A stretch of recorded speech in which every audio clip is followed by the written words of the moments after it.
বাঙালির কাছে দোল হলো বসন্তোৎসব। বসন্তোৎসব মানেই কবিগুরুর শান্তিনিকেতন। বসন্তে প্রকৃতির রঙে রঙিন হয়ে ওঠে লাল মাটির দেশ বীরভূম। শিমুল পলাশ রাস্তায় রাস্তায় উপচে পড়া বাগান ভিলার রং মর্মে রং লাগায়। বাসন্তী শাড়ি, হলুদ সাদা পাঞ্জাবি, পলাশের মালায় সেজে আশ্রম প্রাঙ্গণ পরিক্রমা করেন ছাত্রছাত্রী আর আশ্রমিকরা। তাঁদের গলায় রবীন্দ্রনাথের বসন্তের গান। সুরে সুরে এভাবে বসন্তকে বরণ শুধু রবি ঠাকুরের বাংলাতেই হয়। সুরের ভাষায় এক হয় গোটা বিশ্ব। লক্ষ লক্ষ মানুষের সমাগম হয় শান্তিনিকেতনের বসন্তোৎসবে। কবিগুরু শান্তিনিকেতন এখন ওয়ার্ল্ড হেরিটেজ সাইট হওয়ায় পর্যটকের চাপ বেড়েছে।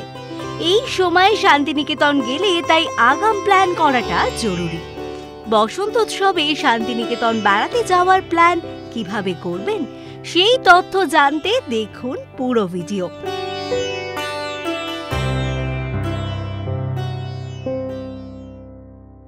দোলের প্রায় 2-3 মাস আগে থেকেই হোটেল হোমস্টেতে বুকিং শুরু হয়ে যায়। হোটেলের দামও অফ সিজনের তুলনায় দ্বিগুণ হয়, তাই আগে থেকেই রুম বুকিং করে রাখুন। ট্রেনে শান্তিনিকেতন গেলে চেষ্টা করুন আগে থেকে টিকিট বুক করে রাখার। লোকাল ট্রেনেও যেতে পারেন, তবে ভিড়ের চাপ থাকবেই। এবার বলবো কিভাবে শান্তিনিকেতনে শুরু হয়েছিল বসন্তোৎসব।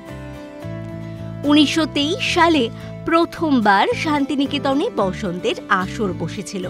ফাল্গুনী পূর্ণিমায় আশ্রম সম্মেলনের অধিবেশনে বসন্তোৎসবের আয়োজন করা হয়েছিল। বৃন্দাবনে কৃষ্ণ রাধা ও অপর গোপীদের সঙ্গে রং খেলতেন। সেই রং খেলার রীতি সমাজ সংস্কৃতিতে দোল উৎসব হয়ে ওঠে। দোল ফাল্গুনী পূর্ণিমার উৎসব। দোল আর হোলির সেই যুগল ঐতিহ্যকে রবীন্দ্রনাথ বসন্তোৎসবের মধ্যে মিলিয়ে দিয়েছিলেন। কিভাবে শান্তিনিকেতনে পালিত হয় বসন্তোৎসব? প্রচলিত রীতি অনুযায়ী উৎসবের আগের দিন বৈতালিক হয়, পরদিন ভোরেও বৈতালিক হয়। বিশ্বভারতী পাঠভবন আনন্দ পাঠশালার পড়ুয়ারা মিলে কম বেশি 2 ঘন্টার অনুষ্ঠান মঞ্চস্থ করেন। এরপর শুরু হয় আবির খেলা।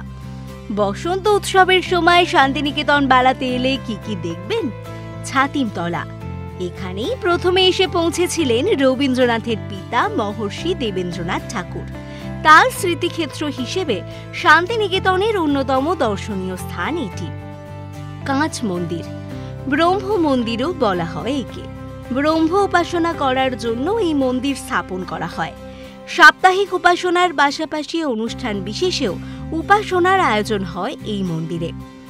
আশ্রম প্রাঙ্গণ, রবীন্দ্রনাথের মুক্ত শিক্ষার নিদর্শন আশ্রম প্রাঙ্গণ। মূল আশ্রম এলাকায় পাঠভবনের ছাত্রছাত্রীদের ক্লাস নেওয়া হয় গাছতলায়। রবীন্দ্র ভবন মিউজিয়াম, রবীন্দ্রনাথের ব্যক্তিগত সংগ্রহ নিয়ে সাজানো এই মিউজিয়াম। দেশ বিদেশ থেকে প্রাপ্ত বিভিন্ন সম্মান এখানে রয়েছে। একই সঙ্গে রয়েছে একটি গ্রন্থাগার। রবীন্দ্র চর্চার জন্য সেখানে আগ্রহী ব্যক্তিরা কার্ড করাতে পারেন।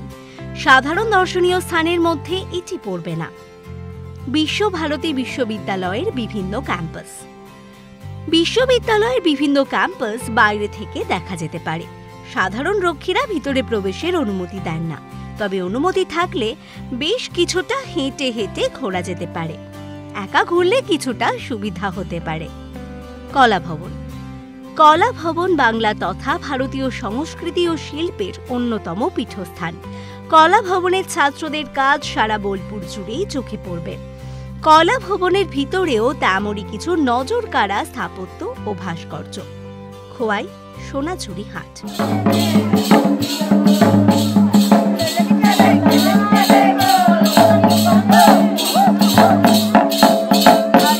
সকাল থেকে এখানে হাট বসে, কিন্তু বিকেলের দিকেই লোক সমাগম বাড়ে। পোশাক থেকে নানান ধরনের সাজগোজের ঘরসজ্জার সামগ্রীও পাওয়া যাবে। পাশাপাশি গান শোনানোর ব্যবস্থাও রেখেছেন স্থানীয় বাউলরা। কোপাই নদী। শান্তিনিকেতনের উত্তর দিকে রয়েছে কোপাই নদী। নদী উপত্যকা ও আশেপাশের প্রাকৃতিক সৌন্দর্য নজর কাড়া। পাশাপাশি এটি পিকনিক স্পট হিসেবেও বেশ বিখ্যাত। কঙ্কালীতলা। শান্তিনিকেতন থেকে 10 কিলোমিটার দূরে কঙ্কালীতলা, 51 সতীপীঠের শেষ পীঠ। এখানে সতী মায়ের 51টি খণ্ডের মধ্যে কটি বা কোমর অংশটি এখানে পড়ে। এখানে মায়ের মূর্তি নেই কোনো, পটে পুজো হয়। প্রান্তিক স্টেশন থেকে এই মন্দির আরও কাছে। সুরুল জমিদার বাড়ি।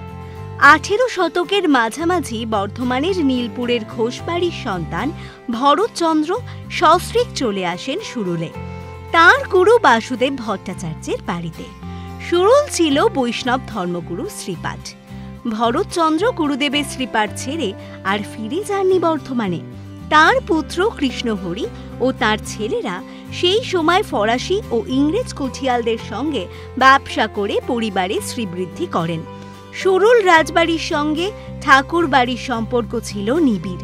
সুরুল জমিদার বাড়ির 300 বছরের প্রাচীন দুর্গাপুজো আজও সমান বিখ্যাত। বসন্তোৎসব এবং শান্তিনিকেতনের সবকটি দর্শনীয় স্থান ভালো করে দেখতে গেলে অন্তত 3 রাত 3 দিন থাকতেই হবে। শান্তিনিকেতনে কিভাবে ঘুরবেন? টোটোই গোটা বোলপুর শান্তিনিকেতনের মূল পরিবহন। স্টেশনের কাছ থেকে অনেকে বুকিং করে থাকেন। এক এক দিন এক একটি টোটো বুক করতে পারেন সারা দিনের জন্য। আবার রাস্তার ফ্লাইং টোটো রিজার্ভ করে ঘুরতে পারেন। খরচ অফ সিজনে 1000 থেকে 1200। বসন্ত উৎসব পৌষ মেলায় ভাড়া আরও বাড়ে। শান্তিনিকেতন কিভাবে যাবেন? আগেই বলেছি, ট্রেন, বাস, গাড়ি 3টে পরিবহনেই যেতে পারেন। হাওড়া ও শিয়ালদহ স্টেশন থেকে Ganadevata express, Maa Tara express, Kulik express, Sealdah Godda MEMU special, Uttarbanga express, Kanchankanya express, Shantiniketan এক্সপ্রেসের মতো অজস্র ট্রেন রয়েছে। বন্দে ভারত এক্সপ্রেসেও যেতে পারেন। বেশ কিছু বেসরকারি বাস পরিষেবা পাবেন। তবে সরকারি বাসের মধ্যে ধর্মতলা থেকে বেশ কিছু বাস রয়েছে যেগুলি আসানসোল ও দুর্গাপুর যায়। সেখান থেকে বোলপুর যাওয়ার বেশ কিছু বাস পাওয়া যায়। কোথায় থাকবেন? শান্তিনিকেতনে প্রচুর রিসর্ট, হোটেল, হোমস্টে, লজ এবং গেস্ট হাউস রয়েছে। সরকারি আবাসও আছে। অনলাইনে রুম বুক করতে পারেন। উৎসবের সময় পর্যটকদের বাড়তি চাপের জন্য রুমের ভাড়া বাড়ে। এরকম আরও অনেক ভিডিওস দেখার জন্য নজর রাখুন আমাদের চ্যানেলে ও পাশে থাকা বেল আইকনটি ক্লিক করতে ভুলবেন না।